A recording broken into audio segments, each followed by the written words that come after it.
பார்க்க போகிறது வந்து குரூப் 4 உடைய டிஎன்பிஎஸ்சியில் ஐஎன்எம்மில் இருக்க போகிறது பார்க்க போகிறோம். ஸோ இது வந்து புக்கில் பேஜ் நம்பர் 95 பண்டை கால தமிழகத்தில் சங்க காலம் இதை பற்றி தான் பார்க்க போகிறோம். ஓகேவா? ஸோ சங்க காலம் பார்க்கும்போது மதுரையில் பாண்டிய மன்னர் வந்து ஆட்சி செஞ்சுட்டு இருந்த நேரம். ஸோ அப்போது இந்த பாண்டிய மன்னர் இருக்காங்க இல்லையா, இவங்க வந்து புலவர்களை ஆதரிச்சிருக்காங்க. அந்த டைமில் புலவர்கள் எல்லாருமே வந்து ஒரு குரூப்பாக ஃபார்ம் ஆகிற அந்த புலவர்கள் வந்து சங்கம்னு சொல்கிறோம் இல்லையா. ஸோ ஒரு குரூப்பாக ஃபார்ம் ஆகி சங்கம் வந்து நடத்துகிறாங்க. அதுக்கப்புறம் இந்த சங்கத்தில் நிறைய தமிழுடைய இம்பார்ட்டன்ஸ் இதெல்லாம் வந்து சொல்லப்பட்டிருக்கு. அது மட்டும் இல்லாமல் இந்த புலவர்கள் எழுதிய பாடல்கள் எல்லாம் வந்து சங்க இலக்கியம் அல்லது சங்க பாடல் அங்கே அதில் வந்து இருக்குன்னு சொல்கிறாங்க. ஏன்னா இது வந்து சங்க காலமை சார்ந்தது. ஓகேவா? அடுத்தது சங்க இலக்கிய காலம் அப்படிங்கிறது கிமு, அதாவது கிறிஸ்துவருக்கு முன் 3 முதல் கிறிஸ்துவருக்கு பின் 3 நூற்றாண்டு வரை இந்த சங்க இலக்கியம் காலம் வந்து இருந்தது.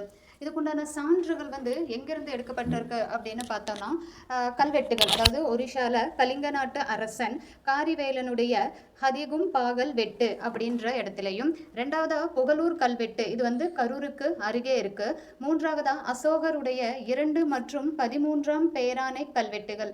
4வது மாங்குளம் அழகர்மலை கீழவளவு, இது வந்து மதுரைக்கு பக்கத்தில் இருக்கக்கூடிய இடம். ஸோ இங்கிருந்து எல்லாமே வந்து சான்றுகள் கல்வெட்டுகளாக எடுக்கப்பட்டிருக்கு. கல்வெட்டுகள்லேருந்து கிடைக்கப்பட்ட சான்றுகள் கல்வெட்டுகளில். ஓகேவா? அடுத்தது செப்பேடுகள்.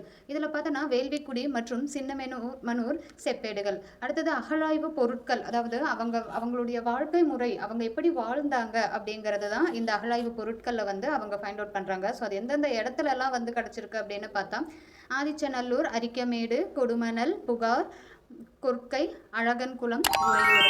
அடுத்தது நம்ம இந்த லெசனில் சேர அரசரை பற்றி பார்க்க போகிறோம்.